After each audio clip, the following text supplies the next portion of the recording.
आज मी तुम्हाला दाखवणार आहे माझा प्रोटीन शेक. प्रोटीन शेक मी कसं बनवते ते मी याच्यामध्ये दाखवतेय. बदाम, काजू, खजूर, अक्रोड, खजुराच्या बिया काढून घेतलेल्या आहेत दररोज टाकायला सोपं जावं म्हणून, आणि याच्यामध्ये ओट्स मिक्स केलेले आहेत आणि ह्या सगळ्यामध्ये चिया सीड्स देखील टाकलेले आहेत. आता हे सगळं मी रात्रभर भिजवते आहे.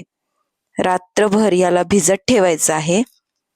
हे भिजवल्यानंतर सकाळी याचं मी मिक्सरमधून काढणार आहे आणि याचा छान असा शेक तयार करणार आहे. 2 व्यक्तींसाठी हे एवढं सफिशियंट आहे घातलेलं आपण सगळं. तर 2 व्यक्तींसाठी 2 ग्लास शेक यातून छान तयार होतो. अतिशय न्यूट्रिशियस पौष्टिक असा हा शेक आहे. सगळे ड्रायफ्रुट्स पोटात जातात आणि ड्रायफ्रुट्स खाण्यासाठी वेगळा वेळ काढण्याची गरज नाही. काजू, बदाम, अक्रोड, खजूर हे सगळे पदार्थ आपल्याला अतिशय पोषक आहेत.